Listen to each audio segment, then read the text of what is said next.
서울창업허브와 함께하는 변호사가 알려주는 주주간 계약서 작성 교육과정 2강을 시작하도록 하겠습니다. 안녕하세요. 법무법인 테일의 최재윤 변호사입니다. 저번 강에서는 주식회사의 기본 구조에 대해서 알아봤습니다. 이번 강에서는 주주간 계약서의 그 필요성, 그리고 지분 희석, 그리고 주주간 분배 문제에 대해서 자세하게 알아보도록 하겠습니다. 먼저 주주간 계약의 필요성에 대해서 알아보도록 하겠습니다. 세 사람이 팀을 짜서 동업을 한다고 가정을 해볼게요. 주주간 계약서를 작성하지 않았다면 그저 회사법의 규정이 적용될 텐데요. 70%의 주주가 대표이사를 하기로 했고, 그리고 20%의 주주, 10%의 주주가 이사를 하기로 했어요. 이때 70%의 주주는 대주주로서 주주총회를 본인 마음대로 열어서 의결권을 행사할 수 있습니다. 그리고 주주총회를 또 열어서 다른 임원들을 마음대로 해임 의결을 시킬 수도 있고, 그리고 자신이 원하는 다른 사람을 다시 이사로 선임할 수도 있는 거죠. 이런 식으로 횡포를 부리는 게 가능합니다. 이럴 때 나머지 소수주주들이 그 70%의 주주의 횡포를 견제하기 위해서는 주주간 계약으로 그 횡포를 부리지 못하도록 조항을 둬야 되는 거죠.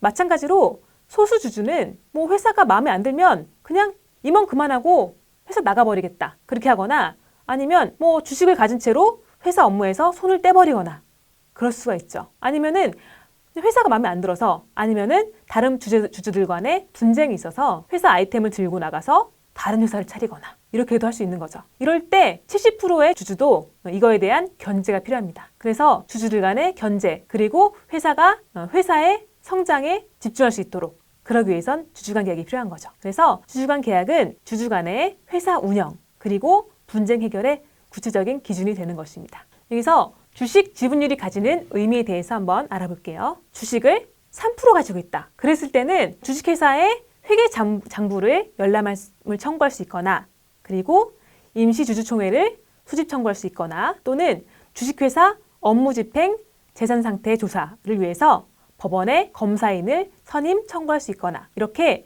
지배주주의 권한 남용을 견제할 수도 있고, 위법행위를 감시, 그리고 통제하는 것이 가능합니다. 3%만 가지면 그렇습니다. 그리고 만약에 주식 지분율이 25%다. 그랬을 때는 주주총회가 적법하게 열렸을 때 단독 출석한 경우에 보통 결의사항을 통과할 수 있습니다. 예를 들어서 이사를 선임하거나 이익을 배당하거나 재무제표 승인을 하거나, 이렇게 보통 결의사항을 혼자서 단독으로 통과시킬 수가 있는 것이죠. 그 다음 33.4%를 가지고 있을 때, 이럴 때는 주주총회가 적법하게 열렸을 때를 가정해서 단독 출석했을 때 정관 변경이나 회사 협병, 그리고 이사 해임 등 주주총회 특별 결의사항에 대해서 통과시킬 수가 있습니다. 만약에 과반수 50%에서 한 주만 더 가지고 있으면 과반수인데요. 이럴 경우에는 보통 주주총회 보통 결의사항이 첨예하게 대립하거나 이럴 때 주주 전원이 출석하더라도 단독으로 보통 결의사항을 통과시킬 수가 있습니다. 예를 들어서 이사를 선임하거나 이익을 배당하거나 재무제표를 승인하거나 이런 것에 대해서 과반수 주주가 단독으로 강행시킬 수가 있는 것이죠. 그리고 66.7%를 가지고 있을 때, 그럴 때는 주주총회 특별 결의사항이 첨예하게 대립할 경우, 이때 예를 들어서 회사 합병이나 이사 해임 등 이런 것들이 주주 전원이 출석하더라도 단독으로 처리할 수 있는 거죠. 66.7%의 의미가 그렇습니다. 그리고 100%인 경우에는 1인 주주인 건데요. 이럴 때는 주주총회 의사록이 작성됐다면 특별한 사정이 없는 한 그 내용의 결의가 있었던 것으로 보게 됩니다. 이렇게 여러 지분율이 가지는 의미가 다른데요. 그렇기 때문에 그 밑으로 내려갈수록 그 과반 지분을 가진 주주가 그 주주의 마음대로 강행할 수 있는 가능성이 높아지는 거죠.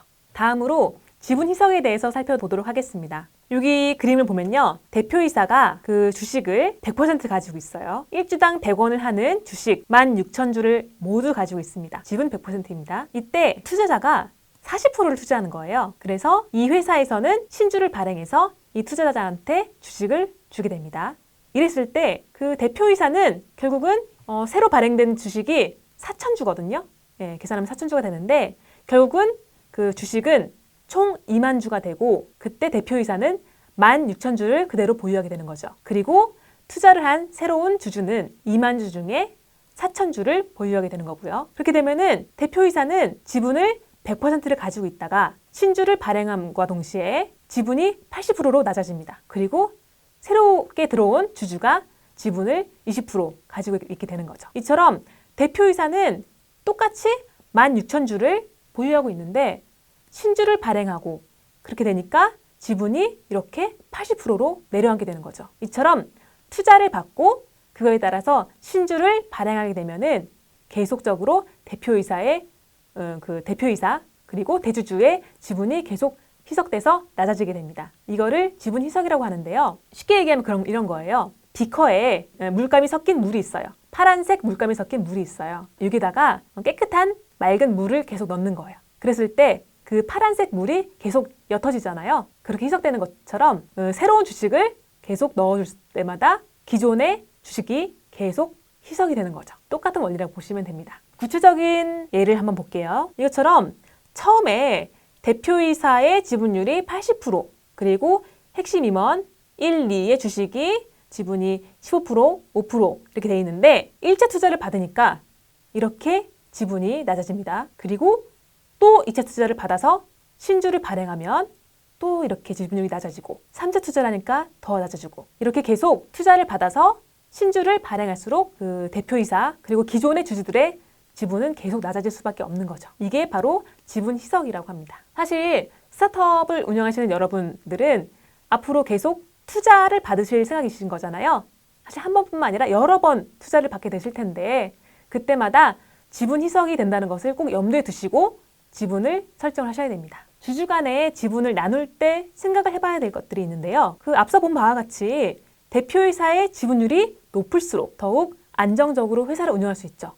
왜냐면은 그 대표이사의 지분율이 높으면은 주주총회에서 대표이사가 본인이 원하는 대로 주주총회 의결을 할 수 있으니까요. 앞서 본 대로. 그리고 투자를 받더라도 지분 희석이 덜 될 수 있는 거죠. 그래서 창업 초기에는 대표이사에게 지분율 70% 이상 몰아주는 것이 모두에게 사실 유리합니다. 지분을 동업자 모두에게 공평하게 나누면 뭐 동업자끼리는 좋을지는 몰라도 투자자 입장에서는 매력이 떨어질 수가 있죠. 사실 스타트업의 특성상 결정이 신속하게 이루어져야 되는 부분이 있는데 동업자들이 다 골고루 지분을 나눠서 가지고 있다. 이렇게 되면은 매번 의사결정할 때마다 어떤 주주는 반대하고 어떤 주주는 찬성하고 이렇게 서로 갈등이 생겨서 의사결정이 늦어질 수가 있거든요.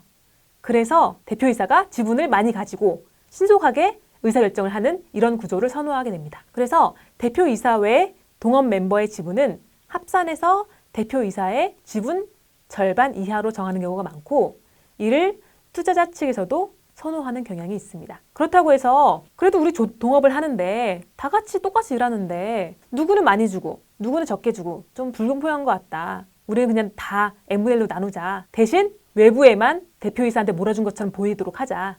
이런 식으로 명의신탁. 그래서 그 외부적으로 보이는 주식 보유자와 그래서 외부적으로 보이는 주주와 내부적으로 주식을 보유한 주주가 다른 경우 이렇게 합의를 하는 경우도 있거든요. 그런데 이거는 좀 위험한 것이 나중에 투자를 받을 때 그 투자자한테도 속이는 게 될 수가 있어요. 그래서 나중에 투자를 받았을 때 투자자가 나중에 그 임명계약을 한 거, 그러니까 주식 명의신탁을 한 것을 알게 되면 그때는 투자 계약 자체를 문제 삼을 수도 있습니다.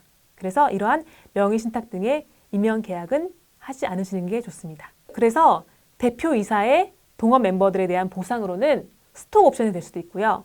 아니면 나중에 엑시스를 했을 때 내가 얼마를 너한테 나눠줄게. 이런 식으로 미리 계약서를 쓰던지 이런 여러 가지 방법이 있습니다. 그리고 지분을 정함과 동시에 그 지분 조정 조항을 함께 두는 것이 좋은데요. 이건 왜 그러냐면 처음에 우리가 이 정도 선에서 일을 할 수 있을 것 같아. 내가 좀 더 주로 일을 할 것 같고 너가 좀 더 서브 역할을 할 것 같아. 그래서 지분을 높게 낮게 서로 이렇게 나누게 되는데 실제로 일을 하다 보니까 일을 조금 할 것 같았던 동업자가 훨씬 더 많이 하게 되고 일을 많이 할 것 같았던 동업자가 일을 적게 하게 되고 이런 경우가 발생합니다. 이랬을 때 일을 실제로 많이 하는데 처음에 주식 지분을 적게 받았던 그런 주주는 당연히 불만이 생길 수밖에 없죠. 나는 이렇게 일을 하는데 내 지분 이거밖에 안 돼? 계속 불만이 쌓이다가 나중에 빵 터져서 결국 분쟁까지 가게 됩니다. 그래서 이런 상황을 대비해서 지분 조정 조항을 두는 것이 좋습니다. 그래서 나중에 몇 개월 뒤에 봤더니 누가 더 일을 한다 그랬을 때는 누구한테 지분을 좀 더 주는 걸로 바꾸자. 이런 식으로 하면은 서로 분쟁거리를 줄게 되는 거죠. 그리고 지분과 함께 각자의 역할도 구체적으로 정하는 게 좋은데요. 그 대표이사, 그리고 개발이사, 그리고 마케팅이사 등등등 여러 가지 그 구체적으로 자신의 역할을 정해야 자신이 정말 어떤 역할을 정확히 하는지 알고 있고, 그리고 그 역할을 소홀히 했을 때 어떤 페널티가 있다. 그런 걸 알고서 더욱더 집중해서 자기 일을 할 수 있고, 그리고 자기 일이 잘못했을 때 책임 회피를 하거나 책임을 다른 사람에게 전가하거나 그런 일을 줄일 수가 있는 거죠. 예, 지금까지 주주간 계약서의 필요성, 그리고 지분 희석, 주주간 배분 문제에 대해서 알아봤습니다. 다음 강에서는 주주간 계약서의 필수 조항들에 대해서 알아보도록 하겠습니다. 감사합니다.